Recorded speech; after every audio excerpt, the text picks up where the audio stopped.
बिस्मिल्लाहिर्रहमानिर्रहीम। नाज़रीन, बहुत शुक्रिया आपने वक्त निकाला ये वीडियो देखने के लिए। नाज़रीन, जापानी जो बाबा वांगा है ना, उसने बहुत बड़ी पेशगोई कर दी है और मेरे साथ मौजूद हैं पाकिस्तानी बाबा वांगा। मैं इन्हें वैसे पाकिस्तानी नॉस्ट्रेडेमस कहता हूँ, लेकिन नाज़रीन, बड़ी अहम, ये बड़ी अलार्मिंग और वार्निंग है कि जुलाई में खौफनाक तबाही हो सकती है। और नाज़रीन, जापान ने बाकायदा उनकी गवर्नमेंट ने वार्निंग जारी कर दी है कि 2011 का सुनामी है, उससे 3 गुना ज्यादा जो है वो तबाही आ सकती है। जापान पाकिस्तान के करीब है। क्या हो सकता है, कितना बड़ा नुकसान होने वाला है। और नाज़रीन, जलजला 8 से 9 शिद्दत का जलजला आ सकता है और खदशा ये जाहिर किया जा रहा है कि हलाकतें 3 लाख के करीब हो सकती हैं और कोई $2 ट्रिलियन का नुकसान हो सकता है। आप याद करें, ये बातें जापानी हुकूमत थोड़ा लेट हो गई है, हम आपको पहले बता चुके हैं। लेकिन अब ये जुलाई में क्या ऐसा सिनेरियो बन रहा है। जापान की गवर्नमेंट ने वार्निंग इशू कर दी है, लेकिन सवाल ये पैदा हो रहा है कि ये आखिर कौन से स्टार्स के कंजंक्शन हो रहे हैं, कौन सा सितारा किस जगह जाके बैठ रहा है। तो ये क़यामत और तबाही आने वाली है और इसको अवॉइड कैसे किया जा सकता है, कहाँ आपको क्या मेजर्स लेने चाहिए इस सारे सिनेरियो में, जानते हैं Pakistani Nostradamus Mohammad Usama Ali, the very famous astrologer, business consultant, international relations के एक्सपर्ट। उसामा साहब, आपके लिए नई चीज़ नहीं है, लेकिन मेरे नाज़रीन जानना चाहते हैं ये जुलाई क्यों इतना क़यामत खेज़ होने वाला है। जी, बहुत शुक्रिया आपका। बिस्मिल्लाहिर्रहमानिर्रहीम, अल्हम्दुलिल्लाहि रब्बिल आलमीन, अल्लाहुम्मा सल्लि अला मुहम्मद व आले मुहम्मद। देखें, जुलाई तो उसकी प्रेडिक्शन है ना, हम उसको फॉलो नहीं कर रहे। और जुलाई तो वो कह रहा है, हम तो कह रहे हैं कि ये अप्रैल, मई और जून, इसी में 14 अप्रैल के बाद से कहानी तेज हो सकती है। और उसकी जो, और इसने मेरे ख्याल में थोड़ी सी कसर रख ली है, जापान पे एटमी हमला नहीं कराया, क्योंकि ये जैसे कहते हैं ना, वो राह, किसी चीज ने कोई राह इख्तियार की होती है। जापान पहले भी फेस कर चुका है, इस दफा हो सकता है मारने वाला बदल जाए। कहानी एटमी हमला तो कहीं ना कहीं दुनिया में होना ही है। साउथ ईस्ट एशिया जो है वो बेसिकली पाइसिस साइन है मंडेन एस्ट्रोलॉजी में।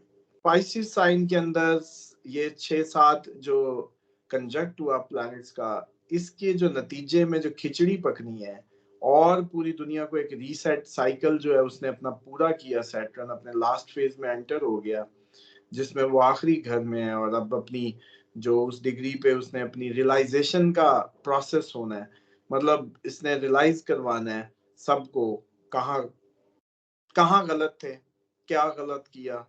और खसूसन एरीज ज़ोडिक वाले ये सब करेंगे, एरीज ज़ोडिक वाले ये करेंगे। और मुंडेन एस्ट्रोलॉजी में पूरी दुनिया इस सारी उस मेंटली उस पे जाएगी। और खसूसन ये जो वक्त पड़ेगा ये ईस्ट को पड़ेगा। ईस्ट रियलाइज करने लगेगा कि उसने कहाँ गलत किया, क्या न्यू उसकी अलाइनमेंट होनी है और किस तरीके से ईस्ट ने खड़े होना है। लेकिन ये जो फेस करेगा वो साउथ ईस्ट करेगा। पॉइंट को ना जरा आप बारीकी से समझ लें, अकेला अकेला करके। ईस्ट ये रियलाइज करेगा, साउथ ईस्ट ये फेस करेगा तबाही। और साउथ ईस्ट में आपका ये सारा, हम ये जितने भी कंट्रीज हैं ये सब इसमें फॉल कर रहे हैं। अब क्योंकि मार्स 3 अप्रैल को हो गया डेबिलिटेड, किसमें? कैंसर साइन में। कैंसर क्या है? वाटर साइन है, मून रूल करता है। वाटर साइन के अंदर एनर्जी का जाना केमिस्ट्री की तरह ही है। एस्ट्रोलॉजी भी बाजुकात इसकी जो प्रेडिक्टिव टेक्निक्स है ना, वो सादा सादा केमिस्ट्री की तरह काम करती हैं।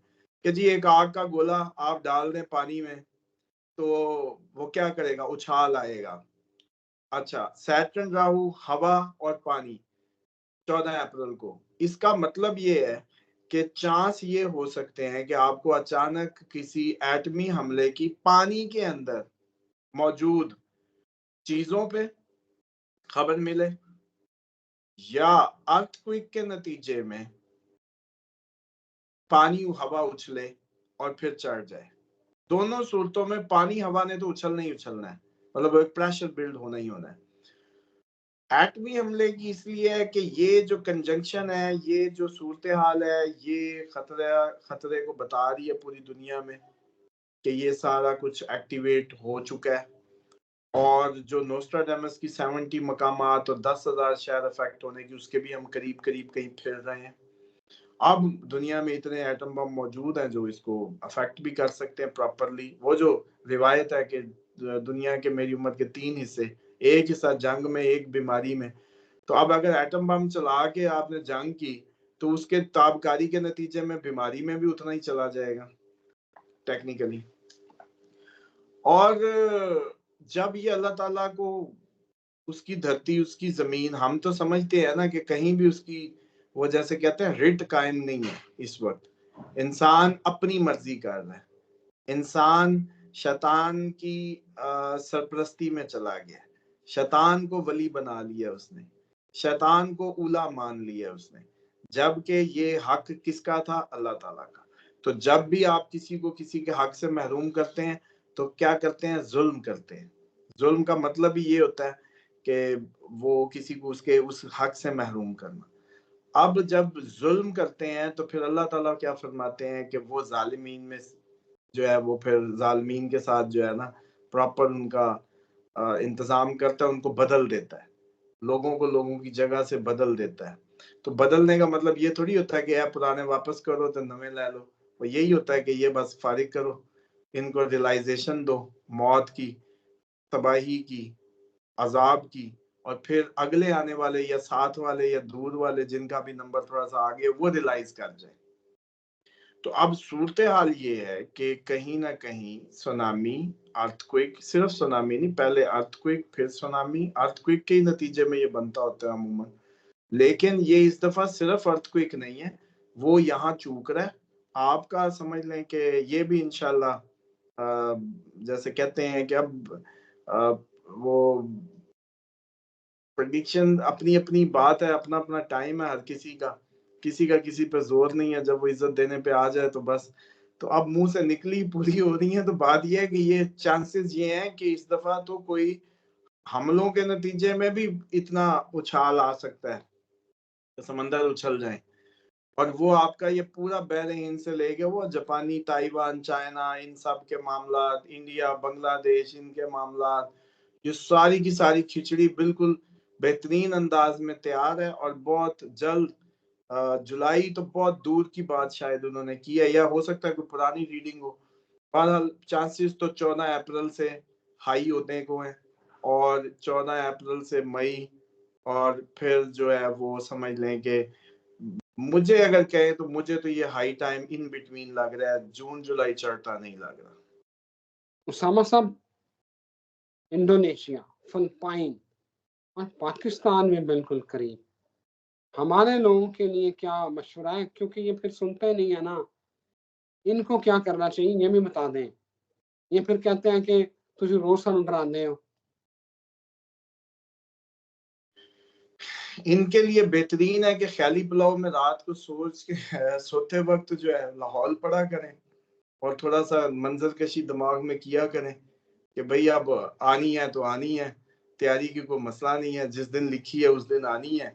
तो आने आ गई तो फिर इसराइल को क्या कह रहा है, तो ये तो अपनी वो मुकालमा जो है ना इसराइल का, उसको दोहराएं। और जो लोग इस बात को सीरियस समझते हैं कि अल्लाह ताला ने इंसान को कुव्वत दी है, अपने फजल का जरिया दी है, और इल्म से हमेशा उसकी मदद की है, और जो अल्लाह ताला का करम है या जो फजल है वो इल्म ही के जरिए, मालूमात ही के जरिए है, प्रिकॉशंस के जरिए है। एहतियात, तकवा क्या है जी? परहेजगारी। परहेजगारी क्या है? डॉट्स, हदूदुल्लाह से बाहर ना जाना। फुस्क क्या है? जो फिस्क की बात होती है, फिस्क को फजूर आप सुनते हैं, वो जो खजूर की गुठली होती है ना, उसके ऊपर एक हल्की सी लेयर होती है, उसका फट जाना, उससे निकल जाना फिस्क होता है। तो ये अल्लाह ताला की जो हदूद से निकल जाता है वो फिर अपने आसरे पे ही होता है। फिर उसको नहीं कहता। लेकिन अल्लाह ताला खुद भी फरमाते हैं तकवा इख्तियार, हुदल्लिल मुत्तकीन, हिदायत भी तकवा वालों के लिए, यानी कि जो प्रिकॉशनरी मैयर लेंगे उनके लिए है ये किताब। तो अब मसला यहाँ ये है क्योंकि एटीट्यूड ही शैतानी है, ज़ॉम्बी तो हम बने हुए हैं, हर चौक पे ब्रेकर देख के तो और तेज करते हैं और एक टायर पे चला के हमें मजा आता है। और मैं तो हैरान होता हूँ सड़कों पे अब जो एटीट्यूड है हमारा। पहले तो हम देखते थे कि जी पहले मोटरसाइकिल वाले ही ऐसे होते थे कि नौजवान ज्यादातर, क्योंकि एक खास एज ग्रुप होता है बाइक पे, वही तेज होता था। अब तो गाड़ियों पे भी लोगों का रवैया माशाल्लाह वैसा ही लगता है कि ये भी जन्नत में जाने के लिए बेताबी से जा रहे हैं, घर नहीं जा रहे, कहीं जन्नत की रेस है जहाँ पहुंचना है इन्होंने, या कोई देख खुली हुई है। तो ये एटीट्यूड हमारा नेशनल है। अब करना क्या चाहिए दुनिया में इस वक्त, इस वीडियो को जो शख्स बड़ा सीरियसली हमारा व्यूअर है और वो कर रहा है, उसको चाहिए कि जेब में जितना भी है गोल्ड में कन्वर्ट करें। वो बेशक अमेरिका में, मलेशिया में, इंडोनेशिया में, पाकिस्तान में, पूरी दुनिया में जहां भी है। बल्कि मैं आपको बताऊं कि मलेशिया में तो जो लोग सुन रहे हैं या उधर के जो हमारे व्यूअर हैं, वो तो उन्होंने बैंक दिया हुआ है गोल्ड का। बड़ा मुझे जबरदस्त लगा पिछले दिन जब मलेशिया विजिट में कि जी आप पैसे दें, गोल्ड बाय कर करके रख लें अपना, और जब आपका दिल करे गोल्ड निकलवा लीजिएगा, और फिर दोबारा दे के वो जो फ्लक्चुएशन लेनी हो दरम्यान में गैप, तो वो भी ले लीजिएगा। बहरहाल राशन तो अब 11 माह का ही है। हम तो जर्मनी नहीं है कि 14 दिन का कहें। पहली बार जर्मनी हुकूमत ने अपने देहातों में 14-15 दिन का कहा है। अच्छा, स्वीडन ने भी कुछ इतने ही दिनों का मेरा ख्याल है वो कहा है। हुकूमतें अपनी अपनी सतह पे, यूके ने भी पिछले दिनों जब कहा था तो इतना ही कहा था वो, जब उनके मामलात हुए थे। तो हर कोई अपने अपने हिसाब से कह रहा है, लेकिन हमारे अगर फॉलोअर है, फैन है, तो 11 माह। क्यों? अगर ये एक दफा वो जैसे कहते हैं ना सेबे की उसकी तरह आग लगी ना, तो एकदम आपको लगेगा कि लोगों का बिहेवियर, वो इंसान ना कैश कराना चाहता है कि लगे हाथ तो चलो अब इसने मार दिया तो मैं भी मार दूं, उसने मार दिया, तो हर कोई डर में मारेगा। जैसे ये ईरान और अमेरिका एक दूसरे पे डर में हमला करेंगे, जैसे इस वक्त पीटीआई और हुकूमत के अंदर मिसट्रस्ट है, तो वो एक दूसरे पे मिसट्रस्ट के नतीजे में कोई सोल्यूशन नहीं निकल पा रहा। ये सेम कंडीशन ईरान अमेरिका की भी है, ये सेम कंडीशन इंडिया चाइना की भी है, ये सेम कंडीशन जो है वो आपकी ताइवान चाइना की भी है, और जापान को भी वो इसीलिए यूज करने पे आ गया डरा के, और ये सारा। तो ये ओवर, और रशिया यूक्रेन किधर गया सीज फायर सर जी? वो नहीं आपने बताया, वो भी मैंने कहा था कोई नहीं सीज फायर होना, याद है? गजा का कहा था, यूक्रेन वालों को भी कहा था कोई ट्रम्प से ये अब मामला कवर नहीं होना, आएगा भी, जंगे बंद नहीं करवाएगा। एनी हाउ, अपना काम है, अपना व्यूअर हमारा, ये हमसे भी ज्यादा साहिब नजर लोग सुन रहे हैं, हमें भी बल्कि रहनुमाई करें जिनको कोई इंडिकेशंस प्रॉपर आ रही है, ताकि तस्कीन कल्ब हो। जो इस चैनल के व्यूअर है, आप लोग खुद हमसे भी ज्यादा आगे हो सकते हैं मार्फत में, नजर में। और ये कोई किसी की वो नहीं है, हम कोई वो जैसे कहते हैं, हम तो समझते हैं कि इंसान सबसे बड़ी जो इम्पोर्टेंट चीज इस कायनात की अगर है तो वो इंसान है। और ये जितने भी अंबिया आए वो इंसान की फलाह के लिए आए, और अल्लाह ताला की भी जितनी मोहब्बत और जितने करम का महवर वो इंसान है, शैतान नहीं है। तो इंसान कोई भी जब अगला आता है इंसान, तो वो डेफिनेटली अपने लोगों के लिए एक उम्मीद लेके आता है, एक उसकी जैसे कहते हैं ना बुनियाद बनता है। तो डेफिनेटली जो मुझे लग रहा है वो ये है कि जितने लोग हैं, एक अपनी करेंसीज को गोल्ड में ले जाएं, ब्रांचेस को क्लोज, जैसे फैलाव को बंद करना शुरू कर दें। खसूसन वो लोग जिनका जो काम कोई ब्रेक इवन पे भी नहीं है, उनको तो बहुत जल्दी इसको क्लोज डाउन करके अपनी दिहाड़ियां कर लें, कमीशन के काम में चले जाएं, या कोई वो जैसे कहते हैं ब्रोकरेज में चले जाएं, और एग्री में चले जाएं, और ये सारे उसमें कर लें, और अपनी अपनी कॉर्पोरेट फार्मिंग की तरफ प्लीज आए। Thank you very much Usama साहब, बहुत शुक्रिया आपके वक्त का। नाज़रीन, आप उसामा साहब को सुन रहे थे। इस वक्त यहाँ इजाजत दें, एक नई वीडियो एक नए टॉपिक के साथ फिर हाजिर होते हैं। तब तक इजाजत दें, अल्लाह हाफिज।